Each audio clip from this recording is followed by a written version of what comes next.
H-Town, we are back, ladies and gentlemen, again with the Ultimate Fan Experience. I am the host, the Ultimate Fan.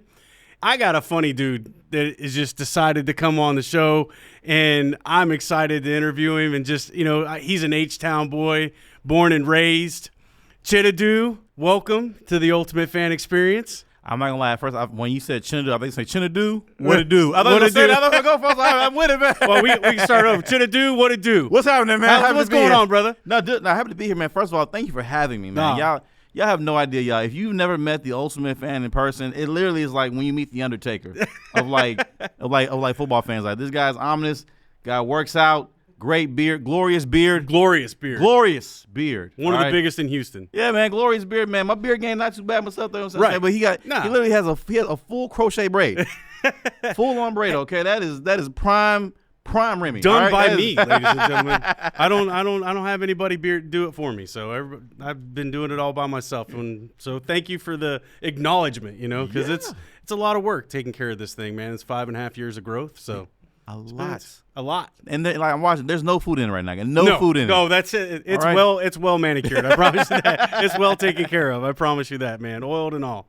Well, again, thanks for coming on, man. It's like when I met you at the fan council, I was like, man, I gotta have this guy on. He's funny, and I've seen that you've hosted the sports awards. Oh yeah, in Houston. Yes. That was pretty cool for you, right? I mean, it was an experience in itself. That was amazing, y'all. Because up until that point, I had never been to the Houston Sports Awards ever. Though. Right. Like, I've covered sports. I've been on Sports Extra for about 7 years. I've covered Texans stuff since 2013 on my own platforms and all that though. But getting to the sports awards, was a big goal of mine. They used to have this purple carpet, right? That was my goal. I got to hit that purple carpet. The year I came, they took it away. But that's okay. That's okay. It's okay. I still made the red carpet. I hosted it. I got to host with Lance McCullers Jr. He was, I don't know if you guys heard of him. He plays baseball. Right. I don't know if you guys. He plays baseball. Yeah, great guy. Yeah, great guy. Yeah, but he plays baseball somewhere around here, I think. And I think one of the things that I liked about when you were hosting it or whatever was your first joke when you came out there, when you were talking about, like, I don't know if you guys know this or not, but I wasn't a skinny guy a few months ago. I guess you trimmed down, lost a little bit of weight, just for the event, just to be like, man, listen, I'm around all these athletes, man. I can't be the chubby dude up on the field. First of all, man, thank you for remembering, man. I appreciate that, man, because that was very true, guys. Before I got on there, I was big, y'all. I was sticking to 45 traffic, y'all. Oh. I was sticking to Papa. I know about thick. Yes, I was sticking to Papa Do's on a Sunday, man.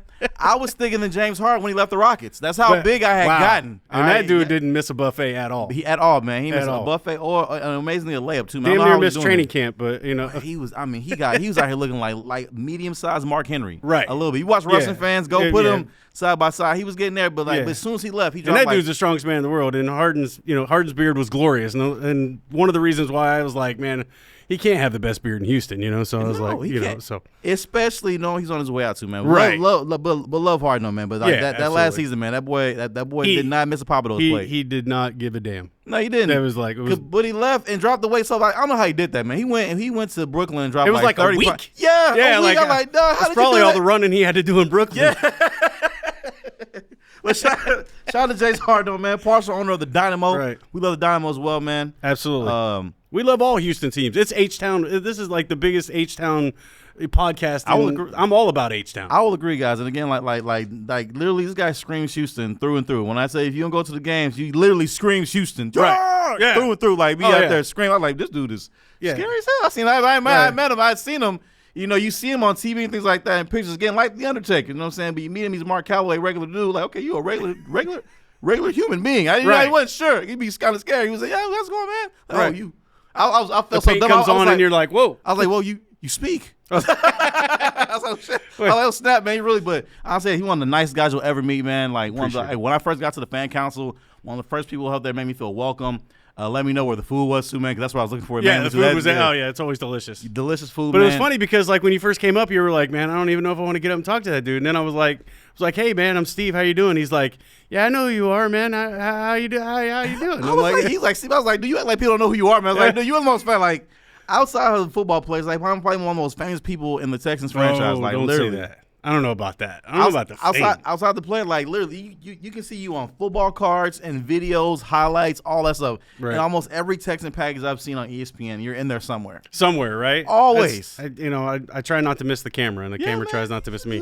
And I'd say my size usually catches an angle one way or another. So sometimes it benefits me, sometimes it does. But the camera does at about 60, 70 pounds. I'm not really that big, but I mean, no. Look, I'll say this, man. Like having a mascot, like having a person like Ultimate Fan is much better than having that fat guy in Wisconsin with the cheese head. Y'all know what I'm talking about for Green Bay. Oh man, those kind of guys. Listen. Hey man, I try to keep my shirt on. You know what I'm saying? It's like, guys, please, it's week 2, man. Please, man. Come on, man, relax. I mean, it's too cold. It's Lambeau. Yes. I mean, I don't even understand how some of those guys do it. I really don't. I mean, I'm a crazy fan just like any of the other ones, man. But I mean, you get in Lambeau and those guys, they're taking their shirts off and it's 30 below, and I'm like sitting here going, "How are you warm?" But I heard the cheese curds are very hot there. So yeah, they're very odd. Like the people, the fact that they will go out there in snow, like in the snow, like there's snow. We'll show the snow. Right. We'll show it out ourselves for our seats. Right. So you bought the tickets to shovel snow out your tickets, and that's the same thing with Buffalo. Yeah, they did like that. Buffalo. Like they actually, I think they have a crew that goes and shovels the stuff before the game just to make sure the game's able to be played. Did all that, and they lost the game. Right. That's the wildest part about that. Right. Wow, I would be so pissed. I wonder if they after the game's over and they lose, they go throw the snow back on the field. I would. I'm putting the snow back. You guys don't deserve this. Yeah, we'll do it next week. Absolutely, kind of thing. Man. Shout out to Buffalo, though, right? Man. So let me ask you this. What is one of your favorite sports memories that you've, as a Houstonian, enjoyed watching? What was one of the great memories of Houston for you? I would say, when I was born in 1986. So I was when the Rockets went back to back. I was a kid, but I was still old enough to remember, a good amount of it. And for me, watching them win the championship, Hakeem win. Yeah. Me myself, I'm half Nigerian myself though. So when you see someone like Hakeem Olajuwon, in the city, an African figure in Houston, reach that kind of heights of popularity, like I felt like he definitely made it. In some ways, he made it cool to be African in Houston. Like he made it, it's like okay, it's like when you see an African name, whatever, I feel people are more willing to like give it a shot as opposed to kind of dismiss it because like Hakeem, they kind of reference Hakeem like that kind of culture in Houston. Right. So I felt like he definitely made it cool to be African at that time. So watching him win and watching people like literally say the word Olajuwon, Hakeem Olajuwon, is not no easy name to say for most people though. But in our city, we made it sound rolled like off the tongue. Roll off the tongue so easily. So that's what I kind of loved about that because my name's Chinedu. Right. My name's not like Steve. Right. I practiced it before you came on. I mean, it's not. Yeah, it's not. It's not like, shy about it. Yeah, but for me as a kid though, like it made it really cool, and it was also the fact that a lot of people thought I was related to Hakeem Olajuwon, and I'm not gonna lie, I played on that a little bit. I did when I was a kid. Oh, I know it. He's my uncle. Yeah, I said that. I said that he's my uncle. Yeah, he's my uncle. Yeah. I go to games. He lets me come. I said Hakeem. I taught him the shot. I taught him the hook shot. I taught him the layup, free throw, shooting, all of that. All the stuff. But I gotta say, him winning was definitely a big time favorite memory. But in most recent memory, though, I gotta say hands down when the Astros won the World Series in 2017. Okay. Like trash cans with all that. But if you were here through Harvey and you went through that year in Houston, you saw the goodwill that came from it, and you saw what that win meant to the city. More importantly, to our economy, because people don't understand that aren't from here.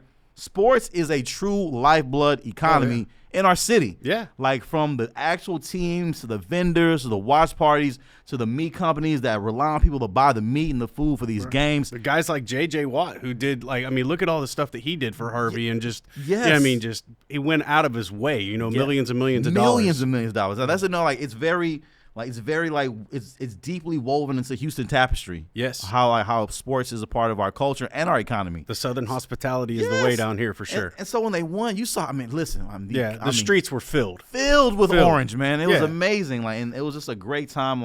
A lot of people, people who were kind of out of work, they were able to get at least temporary jobs doing Astro work and related things to that kind of stuff. Houston brought back the ticker tape parade. It was just, it was beautiful. You can't beat that.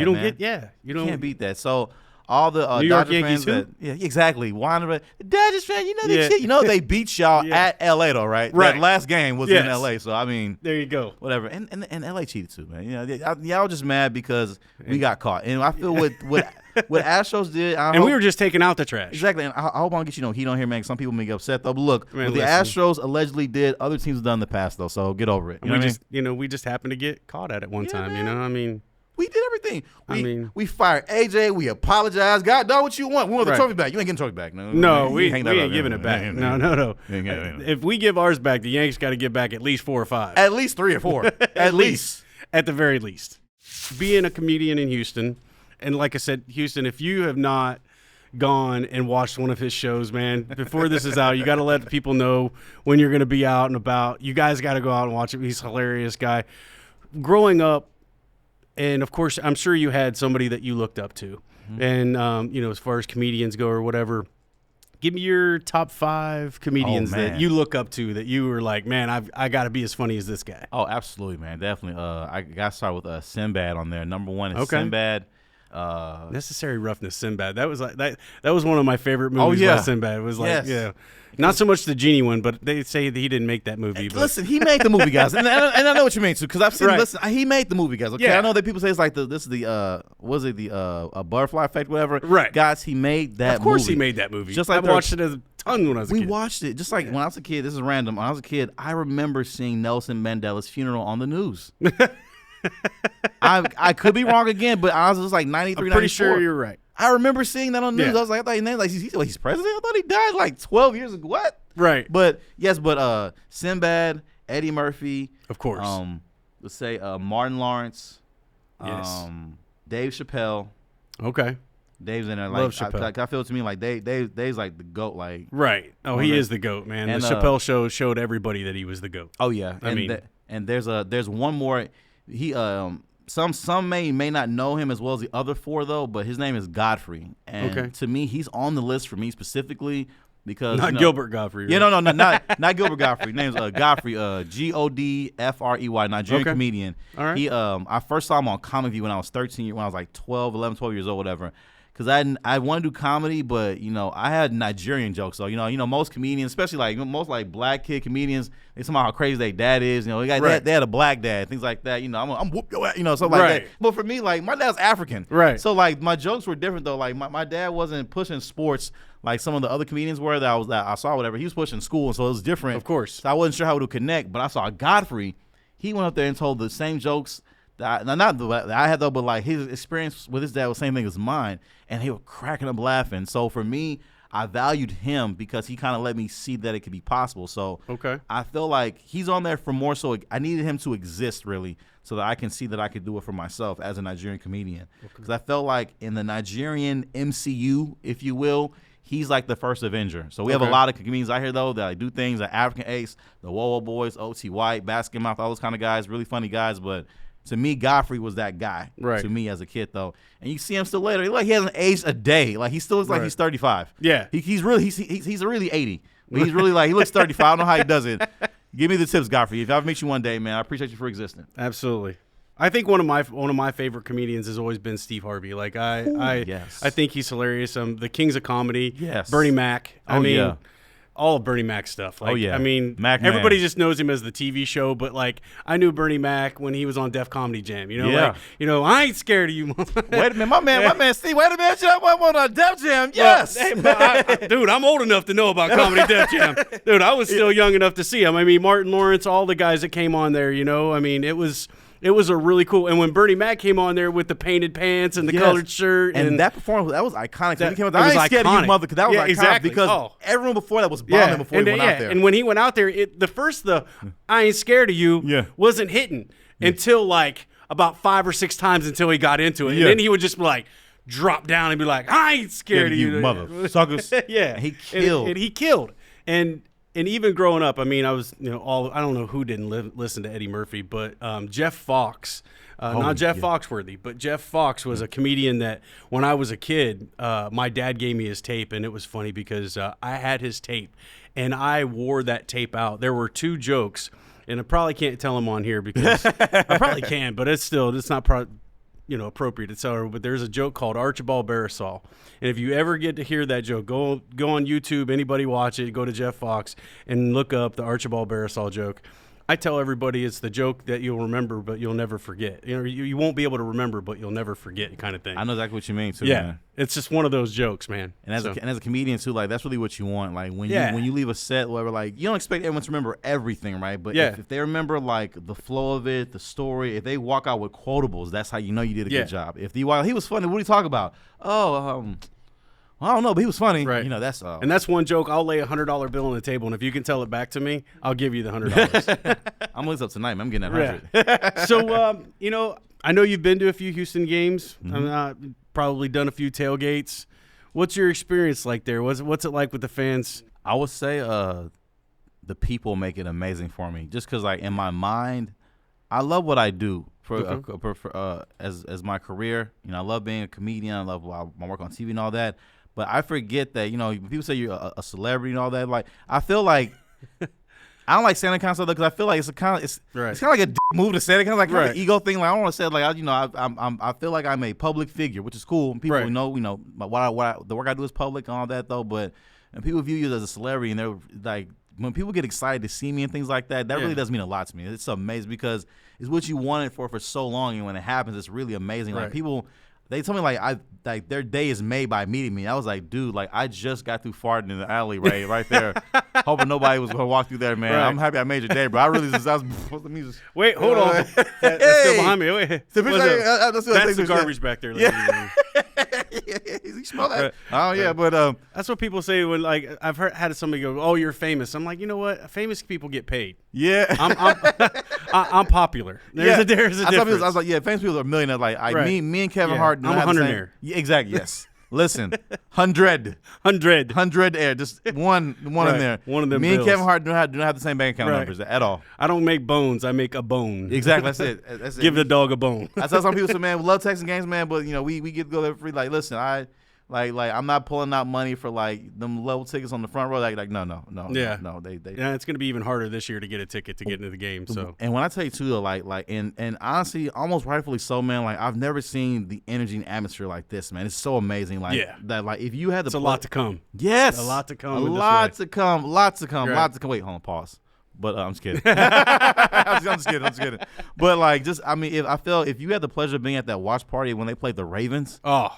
And I remember I ran into him too, and he said, like, I felt it was the quote of the century. I was like, as a Texan fan, if you're a true Texan fan, win or lose, you're so happy to be here because we're pretty much on house money because none of us were expecting us to even get that. No, first-year head coach, first-year quarterback. No one was expecting. We were excited. Yeah. But we weren't expecting, like, I wasn't. I wasn't expecting a playoff win. Yes. But I wanted the team to win, and, man, dude, they did that in dramatic fashion. I mean, the Buccaneers game alone. Seeing the faces of the Buccaneers players as they were coming out of the stadium. The deflation. Yeah. In that club. Oh. It's the best feeling in the world. Oh, yeah, it is. Absolutely. Most definitely. Tom's gone. Yeah. He's and he ain't coming back, He ain't coming back. He ain't coming back. He's already said he ain't coming back. He ain't coming back, y'all. But, like, man, training camp started. And watching these guys run around there and CJ, if you're looking, man, dude, I want a handshake too, man. I saw you handshaking everybody, man. Me and you, we got to have one of those, man. I mean, it's like, listen, I got to have one of those. I remember I ran into CJ one day, man. I told him he had like a gray hairstyle. I told him I was gonna go to the barber and get the same hairstyle. I took my hat off. He started laughing, so I appreciate this that. This ain't CJ. funny. Don't be laughing. I ain't know about that. I thought it ain't funny. If I pull it all together, some of my beard, I get like one little twist right here. Right. One little. And if you wore a headband, you would almost look like. Put a headband right there and let it hang out like that, like it's like one little thing like that. Yeah. Oh, wait a minute, look at. Oh, just punch like a hole in one, like mine. Just exactly. It's like the drill drip like that, like one little thing. But he started laughing. I was like, I don't appreciate that, CJ. You know what I'm saying? And then to hear Tank laugh too. I saw you, Tank. I'm just kidding. I'm just kidding. And to hear, DeMeco talk today, he was like talking about the rookies, and I heard him say, like, we're not waiting on you. You're here for a reason. We need you now. We don't need you 2 years from now. We need you now. We need you to play. We need you to be aggressive. We need you to do your job. And I was like, yes. That's what these rookies are here for. That's a real coach who I feel Absolutely. like that's what I call reality coach talk because although, this is your first year and things like that, the reality is you are in a professional league getting paid. I'm not debating anybody's money like that, but you're in a professional league getting paid. You're here. Yeah. We need you now. Yeah. Let's go. Yeah, let's it. Win. And that's really what sports is. Hey, we could see what happens in 2 years, or give it all you got now, right? And let's see what happens. And let's give it all we got for the next couple of years and see how many we can get. Exactly, and I love it too. That's what it is. You can tell that team respects DeMeco, that they listen to him, that they believe in the system, and I feel like, and I don't know if him and CJ talk every day. But from what I've seen, it looks like they have a really good relationship with each other on that field, though. So I feel that's very important, right, for the quarterback too, to be able to I think he has a good rapport with all the players, man. It's like even watching Stephon Diggs talk about, I'm just smiling. Yeah, he's smiling right now. Yeah. I mean, that's. Man, you haven't seen him do that in Buffalo in a couple of years. Man, you see him staring at confetti. Yeah, you haven't seen him a lot, but when you stand like this and the confetti just watch it come down. Watch it come down. You do that 2 years in a row, you're ready to leave. Yeah, I can imagine that. Game day rituals.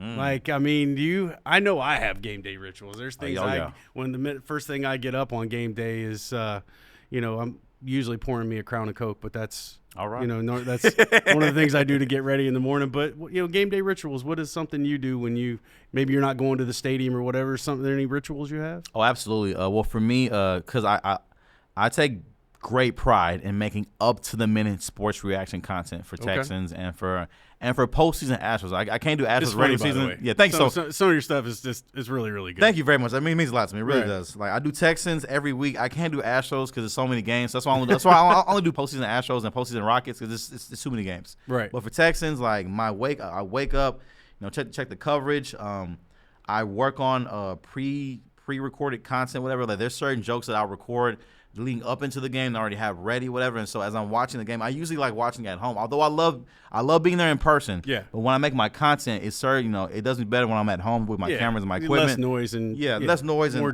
less I'm writing. So really for me, is making sure that I have everything set up, my equipment set up, and I have to have a certain meal that I have to have. I gotta go to HEB beforehand, do a lot. I have to do that. My pre-show you heard that HEB? Yes, we all love HEB. We all love HEB. I go in there before every game. I do my pre-show live stream in there, talk to the fans, all that kind of stuff, let them know to come on in, check the content out, and also too after every game, win or lose, it's a goal of mine. I have to be the first one to release content. Okay, it's very important. Just got to get out there, win or lose. Yeah, so I'll do my memes, or I record my meme, or my reactions, or the videos. But it's very important to me to be one of those first people because I feel like I wanted to build that rapport with my audience, so that that consistency and to know that they can count on me for that kind of content. You build that up for so long, and you want to maintain that type of goodwill with your audience. Right. So we got your game day ritual, right? So let's do your actual game day. You're getting ready to go up on stage. You're fixing to do your thing. You're about to go into a show. Is there something that you do to get ready for a show? Oh, yeah, absolutely, man. Well, first of all, I know it sounds odd. I don't eat on my show days. I never eat until after my show. So I don't eat breakfast, lunch. Makes you look thin. Yeah, thank you very much. I usually fast the day of. I don't eat anything. I drink water and things like that. Maybe some Gatorade. Yeah. I just keep the electrolytes up. Stay hydrated though, but. Usually that day I don't eat. Going over show content, I love to arrive at my venue hours beforehand. So if a show's at 7, I'm probably there at 1, 2. Okay. I like going there because I like to set up merch myself. And I'm very hands-on with everything. So I'm my own manager, my own agent, my own PR. I have my lawyers and all that for legal stuff, whatever. But even still, I still read my contracts as well. I do a lot. I'm very hands-on about everything with my brand. So I sit there, help with merch, set up. I go through my audience. I sit in almost every chair to see how well it works acoustically, the viewpoint, vantage point, and then I go over my set twice on stage, with the empty crowd. I literally verbatim my mannerisms, my reactions, just to make sure I can time everything perfectly though, because I want to make sure I pause it right, I space it right, because every venue is different though. So of course, yeah. Test the mic. Sometimes you may be in there, and luckily I've done it beforehand where I've caught in certain areas there are dead spaces for my mic, so I know where to avoid. No, don't go in there because nothing worse than a live show. You hit the punchline and nothing. Oh, so it's good, So right. I'll usually go in there so I don't eat. I like to get there at least 4 hours in advance to go over my pre-show work, and I have it's a hype playlist. It's a song called Destiny. I'm a big wrestling fan, right? Oh, this is from. I know the feeling. Yes, big wrestling fan. Yes, yeah. Big wrestling fan. Yes. There's a song called Destiny it's from What Culture Pro Wrestling, but something about that song, it gets me hyped up. All right. If you ever hear it one day, guys, pull it up. It's called Destiny, WCPW. It's something about it, and it gets me hyped up. Just gets you going. Yeah, love it. And I always got to bang some A-Sign stuff, man. I either bang some Bun, some Slim as well, some Zero beforehand, get me hyped up. Right. Get me in that spirit, to be hyped up, but not take myself too seriously, because you don't want to go out there like a rapper, aggressive. Right. What's up? I'm funny. You want me out there to be funny. But it puts you in a really good mood. You don't want to scare the crowd. Yeah. What's up, y'all? I got some jokes for you, mother. Like, whoa. Right. Whoa. Kids here, man. What are you doing? Right. It's a family-friendly show. Yeah. I know you were saying that you worked with McCullers, right? Is there like a Houston player or something like that you worked with, or even got to meet, like one of your heroes that you got to meet, a player icon? Actually, yeah. Shout out to my man Presley on the Astros. Okay. Good dude. I remember I met him. When I tell you, it was a while about it too. I didn't even realize she was on the Astros for the first hour of us talking, because we were at Little Woodrow's at the time. I was filming some content for. This is back when Mattress Mac had Gallery Sports. Okay. So I was his team hired me to do content for the Astros season. So my contract was for just the Astros season. Now once that ended, I was done. So but I was only there for the Astros season. So I'm in there. When sitting down content, and I'm sitting down talking whatever, and like it was an area. He's like, hey, somebody sitting there. I was like, you sit right there, no problem. Mm-hmm. We're just talking, kicking it. Right. Literally. Shout out to Mattress Mac. Yes, man. Right. Shout out to Mattress Mac. We're joking, kicking it back, whatever. And I had no idea. I was like, hey man, so what do you do? It was, I'm on the Astros. I was like, what? Had no idea. We didn't even bring it up. Really cool dude, nice guy. Oh, okay. Talk about his wife Kat, and just in great detail. Loves his family, his kids. We really talk about our families the whole time, like just being dads. He talked about he got a truck, whatever. I mean, it was interesting too, because he was like he wanted to make sure that he bought a modest vehicle. He talked about that. I was like, that's very interesting too, because he ain't broke. Right. You know what I mean? But he was like, I don't need all that kind of stuff, man. I was like, if I give me a cool tech stuff, if I give me a cool F-150, 350, man, I'm blessed, man. I was like, right. See, that's a very Texan thing to say. Absolutely. So say him and meeting Akeem as this version of myself. I met him as a kid as a fan. Your usual, how are you, kid? This is good to meet you. You don't even pay. They're a lot more friendlier when you're a kid. Yeah, I'm friendly. But you meet him in real life, whatever. I said, how's it going, whatever. And introduced myself briefly. This is at the UH game though, so it wasn't too long, much whatever though. But he's like good, good stuff, whatever. Told him what I was doing, working on. I was like, I was joking, going through Africans put out now. He started laughing a little bit though. It was a cool little chuckle. Nothing too big though, but that was a cool moment for myself though. A little. I got to meet Akeem too, actually. Yeah. So in my other life, not this one, but I do cable TV, and so we're always in people's backyards and stuff like that. And he had his place in Sugar Land, and we were running cable back there, and he actually came to the door. And when you look at it, you're definitely looking up. You're always you're always looking up. And I was like, "How are you doing, sir?" And I was like, "I just need to get in your backyard. Go." And I was like, "All right, cool." Did that, and that was kind of the moment there. And then I had one with Jeff Bagwell, and my wife is, of course, she's a huge Houston fan, big Astros fan. She was a big Bagwell fan too, and I was like, man, and at that time, I'm not even sure we were married yet, but we were dating. I'm like, I got to impress my girl, I'm like, I got to get his autograph. I can't walk away here and not get his autograph, right? Exactly. So I was like, listen, man, I was like, can I get your autograph? And I gave him our flyer. It's like our little door tag that we put on, on their door to tell them that we need to get in there, right? And he's like, yeah, no, right, signs it and gets off there or whatever. And I take it to, my wife, and I show her, and she's like, you didn't ask him to give you a ball or anything? And I'm like, I guess the autograph's not good enough. Of one of your favorite baseball players of all time. Right. But because it's on a door knocker, you don't want it. I'm so sorry. Hey, terrible husband. You know what I mean? I'm so sorry. That was horrible. Yeah. But she married me anyways. That's how that goes, Sue. Like, when I tell you my wife, shout out my beautiful wife, by the way, one of her favorite comedians is, his name is Lorel. Okay. And I came to the Improv, got a video made for her and everything, okay? And everything. And she was like, but did you tell him about the cupcakes I make? I was like, what are you talking about? I had him say hi. He's not eating your cupcakes, huh? Yes. She's a great baker, by the way. She's like, tell him about the cupcakes if you wanted some. I was like, listen, I don't have time for all that. Listen. Right.